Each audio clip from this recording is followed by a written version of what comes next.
যত দূর চোখ যায় শুধু পানি আর পানি, কোনো সীমানা নেই, নেই কোলাহল। এ যেন প্রকৃতির এক বিশাল জলরাশি। বর্ষাকালে যার রূপ দেখলে মনে হবে কোনো এক কুলহীন মহাসমুদ্র, আর শীতকালে সেই সমুদ্রই রূপ নেয় মাইলের পর মাইল বিস্তৃত শস্যক্ষেত আর পাখিদের কলকাকলিতে। প্রকৃতির এই অদ্ভুত রূপবদল যেখানে ঘটে তার নাম চলনবিল, বাংলাদেশের বুকে লুকিয়ে থাকা এক জীবন্ত রূপকথা।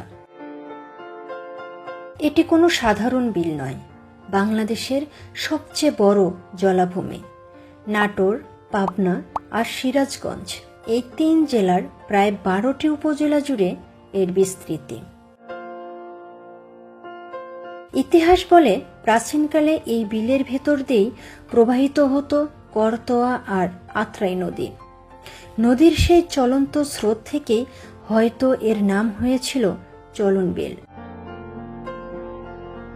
ব্রিটিশ আমলে 1914 সালে যখন এর বুক চিরে প্রথম রেল লাইন বসানো হয়, তখন থেকেই এই অঞ্চলের যোগাযোগ ও অর্থনীতিতে এক নতুন অধ্যায়ের সূচনা হয়। চলনবিলের আসল রূপ দেখতে হলে আপনাকে আসতে হবে বর্ষায়। চারদিকে শুধু অথই জলরাশি। এ সময়ে চলনবিলের সবচেয়ে রোমাঞ্চকর অভিজ্ঞতা হল ট্রেন ভ্রমণ। পাবনার দিলপাশা রেল সেতুর ওপর দিয়ে যখন ট্রেন ছুটে চলে, তখন মনে হয় ট্রেনটি লাইনে নয়, বরং সরাসরি পানির ওপর দিয়ে ভেসে যাচ্ছে। দুপাশে আছড়ে পড়া ঢেউ আর ট্রেনের গতি এক অবিশ্বাস্য অনুভূতির জন্ম দেয়। চলনবিল শুধু দেখার মতোই সুন্দর নয়, এটি লাখো মানুষের জীবিকার উৎস। এখানকার সুস্বাদু মাছ দেশের বিশাল চাহিদা মেটায়। আর শীত আসতেই এই বিলের রূপ বদলে যায় সম্পূর্ণ। পানি নেমে গিয়ে জেগে ওঠে উর্বর পলিমাটি, চাষ হয় সোনা ঝরা সরিষা।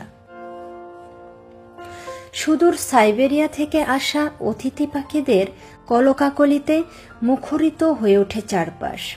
একই অঙ্গে প্রকৃতির এমন 2 রূপ পৃথিবীতে খুব কম স্থানেই দেখা যায়।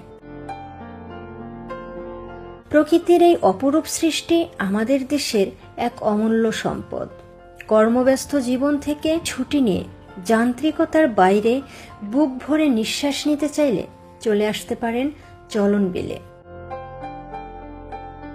এই বিলে কাটানো একটি বিকেল হতে পারে আপনার জীবনের অন্যতম সেরা স্মৃতি। চলুন এই বর্ষায় হারিয়ে যাই চলনবিলের অথই জলরাশিতে।